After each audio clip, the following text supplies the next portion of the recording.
రేపు ఆదిలాబాద్ లో ప్రధాని నరేంద్ర మోదీ పర్యటన నేపథ్యంలో ఏర్పాట్లు చకచకా సాగుతున్నాయి. ఇందులో భాగంగా ఆదిలాబాద్ టౌన్ లోని ఇందిరా ప్రియదర్శిని స్టేడియంలో ఏర్పాట్లను జిల్లా కలెక్టర్ రాహుల్ రాజ్ పరిశీలించారు. ఆ తర్వాత బహిరంగ సభ ఏర్పాట్లను బీజేపీ శాసనసభాపక్ష నేత నిర్మల్ ఎమ్మెల్యే మహేశ్వర్ రెడ్డి సెక్యూరిటీ అధికారులతో కలిసి పరిశీలించారు. సభాస్థలి, వీఐపీ గ్యాలరీ, సభా మైదానాన్ని సందర్శించి పలు సూచనలు చేశారు.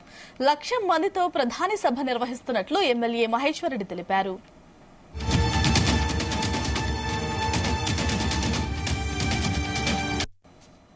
ఈరోజు ఆదిలాబాద్ కి గౌరవ ప్రధానమంత్రి శ్రీ నరేంద్ర మోడీ గారు రావడం, నవంబర్ తర్వాత రెండోసారి ఈ పార్లమెంట్ నియోజకవర్గంలో వారు పర్యటన చేయడం, గతంలో ఎన్నడూ లేని విధంగా 45 సంవత్సరాల వరకు ఏ ప్రధానమంత్రి రానటువంటి ఈ ప్రాంతంలో 4 నెలల కాలంలో 2 సార్లు ప్రధానమంత్రి గారు రావడం, కొన్ని వేల కోట్ల రూపాయలు ఈ ప్రాంతంలో అభివృద్ధి పనులకు శంకుస్థాపన చేయడం, ఇనాగ్రేషన్ చేయడం, గతంలో కూడా ఏ ప్రభుత్వం చేయనంతగా ఈ తెలంగాణ ప్రాంతానికి కొన్ని లక్షల కోట్ల రూపాయలు సాయం చేసి ఈ రాష్ట్ర ప్రభుత్వాన్ని, రాష్ట్ర ప్రజల్ని ఆదుకొని కాపాడినటువంటి నరేంద్ర మోడీ గారు తెలంగాణ ప్రజల మీద, తెలంగాణ ప్రాంతం మీద ప్రత్యేకమైనటువంటి అభిమానంతో వారు ఇక్కడికి రావడం మాకు చాలా ఆనందంగా ఉన్నది. గతంలో ఆదిలాబాద్ నుంచి ఒక పార్లమెంట్ సభ్యుడిని మేము బహుమానంగా ఇచ్చాం. ఈసారి అత్యధిక మెజార్టీతోటి మరోసారి నుంచి అత్యధిక మెజార్టీతో భారతీయ జనతా పార్టీకి బహుమానం ఇవ్వడమే కాకుండా యావత్ తెలంగాణలో అత్యధిక సీట్లు మేము గెలవబోతా ఉన్నాం. ఖచ్చితంగా తెలంగాణలో రాబోయేది కాషాయం జెండా, రేపు రాబోయేది రామరాజ్యం అని కూడా తెలియజేస్తా ఉన్నాను. ఈ ప్రాంతంలో గౌరవ ప్రధానమంత్రి గారు ఈ ప్రాంత ప్రజల మీద ఉన్నటువంటి ప్రత్యేక అభిమానంతో ఈ ప్రాంతానికి ఒక ట్రైబల్ యూనివర్సిటీ కానీ, పసుపు బోర్డు కానీ, మరి ఆదిలాబాద్ నుంచి హైదరాబాద్కి రైల్వే మార్గం కోసం కానీ వారు చేసినటువంటి మంజూరు ఈ ప్రజలు చిరకాలంగా ఎప్పటికీ మర్చిపోలేనటువంటి విధంగా వారు ఒక ముద్ర వేసుకున్నారు. ఖచ్చితంగా నరేంద్ర మోడీ గారు రాక కోసం ప్రజలు 1000 కళ్ళతో ఎదురు చూస్తూ ఉన్నారు. మరి దాదాపు 1,00,000 పై చిలుకు ప్రజలతోటి పబ్లిక్ మీటింగ్ ఇక్కడ జరగబోతా ఉన్నది. మరి దానికి స్థానిక ఎమ్మెల్యే గారు పాయల శంకర్ గారు పర్యవేక్షణ చేస్తూ వారి ఆధ్వర్యంలో ఈ బహిరంగ సభ జరుగుతూ ఉన్నది.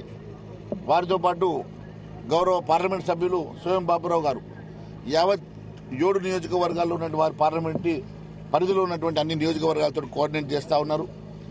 వేలాదిగా ప్రతి నియోజకవర్గం నుంచి మరి తండోపతండాలుగా వారి చూడడానికి, వారి బహిరంగ సభ విజయవంతం చేయడానికి, వారు చెప్పే మాటలు వినడానికి మరి స్వచ్ఛందంగా కొన్ని వేలాది, ఒక్కొక్క నియోజకవర్గం నుంచి వేలాదిగా, లక్షలాదిగా ఈ ప్రాంతానికి తరలి రావడం జరుగుతూ ఉన్నది. ఈరోజు ఆదిలాబాద్ కి గౌరవ ప్రధానమంత్రి శ్రీ నరేంద్ర మోడీ గారు రావడం, నవంబర్ తర్వాత రెండోసారి ఈ పార్లమెంట్ నియోజకవర్గం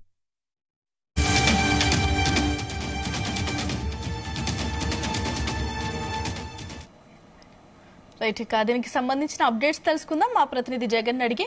జగన్, గాయత్రి, రేపు ఆదిలాబాద్ జిల్లా కేంద్రంలో ప్రధాని నరేంద్ర మోదీ పర్యటన నేపథ్యంలో ఏర్పాట్లు అయితే ముమ్మరంగా కొనసాగుతున్నాయి. ఇందులో భాగంగా ఆదిలాబాద్ పట్టణంలోని ఇందిరా ప్రియదర్శిని స్టేడియంలో అభివృద్ధి పనులకు రేపు ప్రధాని మోడీ పలు అభివృద్ధి కార్యక్రమాలకు శంకుస్థాపన అయితే చేయనున్నారు. అయితే రేపు ఉదయం 10:30 గంటలకు ప్రధాని హెలికాప్టర్ లో పట్టణానికి చేరుకుని మొదట అధికారిక కార్యక్రమాల్లో పాల్గొని కేంద్ర ప్రభుత్వ నిధులతో చేపట్టే అభివృద్ధి కార్యక్రమాలకైతే శంకుస్థాపన చేయనున్నారు. అయితే ఈ అభివృద్ధి కార్యక్రమాల శంకుస్థాపన అనంతరం పక్కనే పార్టీ పరంగా ఏర్పాటు చేసిన బహిరంగ సభలో పాల్గొని రాబో పార్లమెంట్ ఎన్నికల శంఖారావాన్ని అయితే పూరించనున్నారు. ఈ బహిరంగ సభ ఏర్పాట్లను ఇప్పటికే బీజేపీ శాసన సభాపక్ష నేత నిర్మల్ ఎమ్మెల్యే మహేశ్వర్ రెడ్డి ఎస్పీజీ అధికారులతో కలిసి ఇప్పటికే పరిశీలించారు. సభాస్థలితో పాటు వీఐపీ గ్యాలరీ, సభా మైదానం తదితర వాటిని సందర్శించి పలు సూచనలు అయితే చేశారు. ఇక 1,00,000 మందితో ప్రధాని సభ నిర్వహిస్తున్నట్లయితే వారు తెలిపారు. ఇక ప్రధానమంత్రి నరేంద్ర మోదీ ఆదిలాబాద్ జిల్లా కేంద్రంలో జరగబోయే బహిరంగ సభకు హాజరవుతున్న నేపథ్యంలో ట్రాఫిక్ నిబంధనల దృష్ట్యా రేపు జరగబోయే ఇంటర్మీడియట్ ఏదైతే ప్రథమ సంవత్సర విద్యార్థులు పరీక్ష కేంద్రానికి నిర్ణీత సమయం కంటే ముందుగానే చేరుకోవాలని అయితే జిల్లా కలెక్టర్ రాహుల్ రాజ్ సూచించారు. అయితే అధికారికంగా జరిగే కార్యక్రమాలకైతే ముఖ్యమంత్రి రేవంత్ రెడ్డితో పాటు గవర్నర్ తమిళిసై కూడా హాజరయ్యే అవకాశం ఉందని అయితే చెప్తున్నారు. ఇప్పటికే మంత్రి సీతక్క అంటే జిల్లా ఇన్ఛార్జి మంత్రి సీతక్క ప్రధానమంత్రికి స్వాగతం పలికేందుకు జిల్లా కేంద్రానికి చేరుకున్నారు. అయితే ఇప్పటికే అంటే 1600 మంది పోలీస్ సిబ్బందితో భారీగా బందోబస్తు అయితే పోలీసులు ఏర్పాటు చేశారు. పట్టణంలో అంటే ఎటువంటి అనాధికారిక డ్రోన్లు ఎగురవేయకుండా పోలీసులు అయితే చర్యలు తీసుకుంటున్నారు. ట్రాఫిక్ నిబంధనలు కూడా పాటించి పోలీసులకు సహకరించాలని అయితే ఎస్పీ సూచిస్తున్న నేపథ్యం అవుతుంది. గాయత్రి, జగన్ అంటే ఆదిలాబాద్ ఇలాంటి ప్రాంతాల్లో ఆదివాసీ జనాభా ఎక్కువ, ట్రైబ్స్ కూడా ఎక్కువ. సో ఇటువంటి ప్రాంతాల్లో బీజేపీకి అంత హవా లేదు. ఈ నేపథ్యంలో ఎలక్షన్స్ కూడా రాబోతున్నాయి.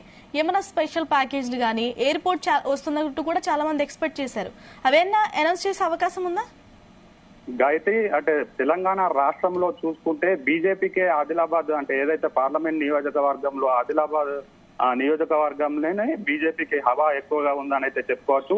మొన్నటి అసెంబ్లీ ఎన్నికల్లో అంటే ఏదైతే పార్లమెంట్ నియోజకవర్గంలో 7 అసెంబ్లీ సిగ్మెంట్లు ఉండగా ఇందులో 4 కూడా బీజేపీ కైవసం చేసుకున్న నేపథ్యంలో ఇప్పటికే సిట్టింగ్ ఎంపీ కూడా బీజేపీ సోయం బాబురావు ఉన్న నేపథ్యంలో బీజేపీ బహిరంగ సభకు ఏదైతే బహిరంగ సభకు ప్రజలను తరలించడానికైతే సూచిస్తున్నారు. బీజేపీకి హవా ఎక్కువ ఉన్న రాష్ట్రంలో అంటే ఆదిలాబాద్ నియోజకవర్గం అని అయితే చెప్పుకోవచ్చు. గాయత్రి, రైట్.